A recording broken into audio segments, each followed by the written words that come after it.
Hello there, Chef Johnny here at Texas Style Barbecue and Cuisine. Appreciate y'all stopping by. Today, we have got some nice little cottontails we shot the other day, and we're gonna be making up a rabbit fricassee. Some of you may call this smothered rabbit, but I tell you what, there is a difference between a rabbit fricassee and smothered rabbit.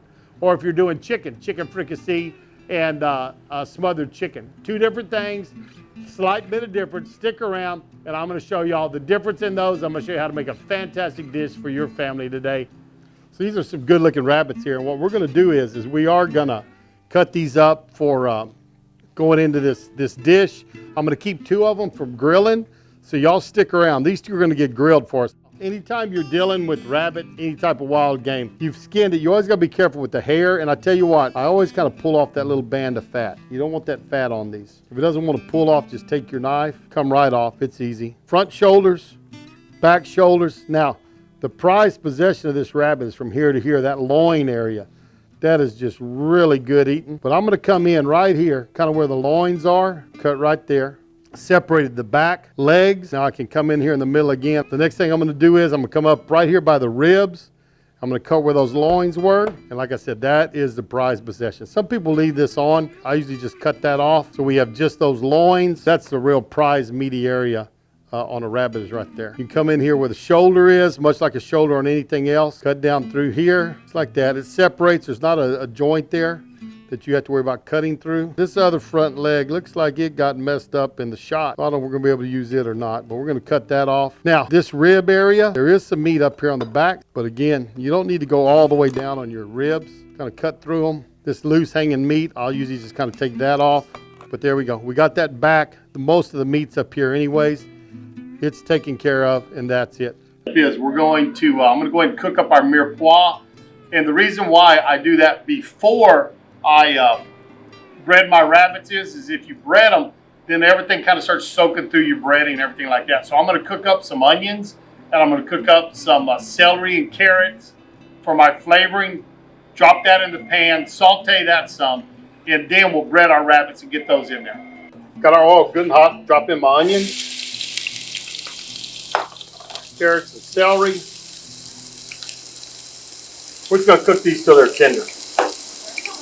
Vegetables look good. I'm gonna get those out of my oil. And also you have to realize this is putting flavor into our oil that we're gonna be using to cook our rabbit in. So flavoring the oil up.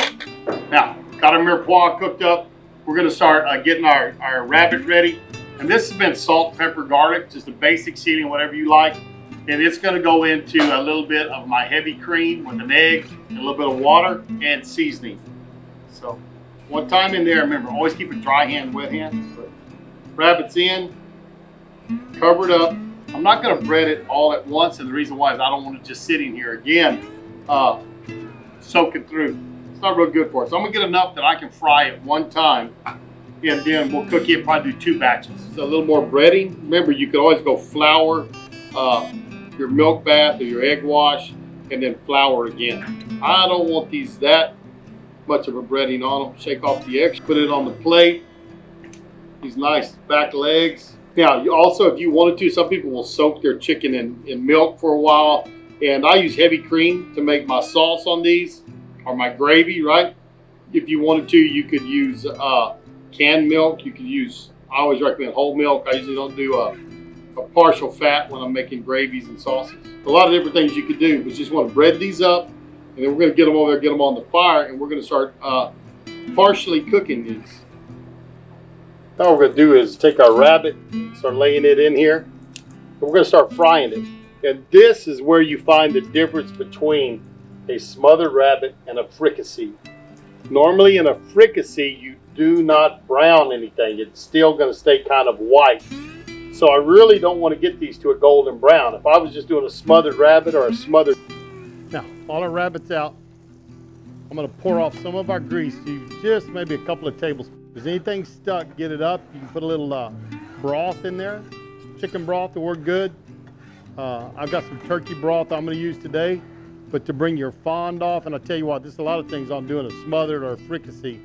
You lose a lot of your breading. But what we call that is yum in the bottom of the pot. So we're going to let this cook up. We're going to add a little bit of flour to it and start making a roux.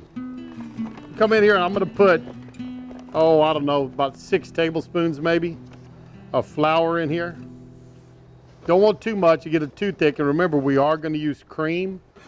And I'm just stirring in my flour good. Now remember, a lot of this is brown because of what was in the pot, not because I'm browning the flour. And what I'm going to add to this is I'm going to add about 3 cups of heavy cream. And let's just work in our flour, get all the lumps out. And remember now, your sauce will not thicken until this starts to come to a boil. And if you look, I don't have a tremendous amount of color in this, keeping it a light. And now I'm going to come in with about a 1.5 cups, 2 cups of stock. I'll dump in my mirepoix, season this up good. In a second, I'm going to taste it and see how much salt, pepper, and garlic I need in here. Starting to come to a boil, that means we're going to get some thickening. I'm going to add some salt, add a little black pepper, and a little bit of garlic powder. Not a lot, just a hint of garlic.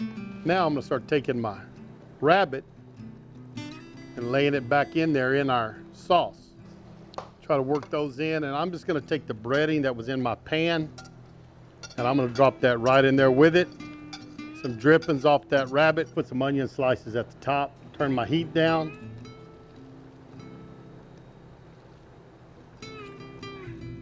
Fricassee's looking nice. If you look, there's that one of those legs, more of that meat's pulling back off that bone. And it's a little bit thin, but remember, as this cools, it's going to thicken up some, and we'll have a nice thick gravy or sauce on this. Our rabbit fricassee is done. Boy, I tell you what, if you grab these bones, you can tell that meat's really pulling back off of them. This is hot. Got one of our legs. I'm going to give this a little sample.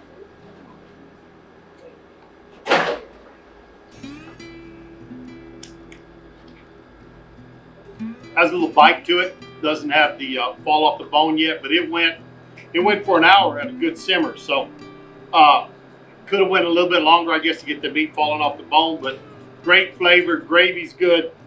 Rabbit came out fantastic. Hope you enjoy it. Now remember, I told you I'd tell you the difference between a fricassee and a smothered rabbit. I did that back in the video. So if you skip to the end to find out, you missed it. You got to back up, and I tell the difference between a fricassee and a smothered rabbit. Share us with your friends and family. Share us on your social media, and we're going to see you down the road. Goodbye, everybody.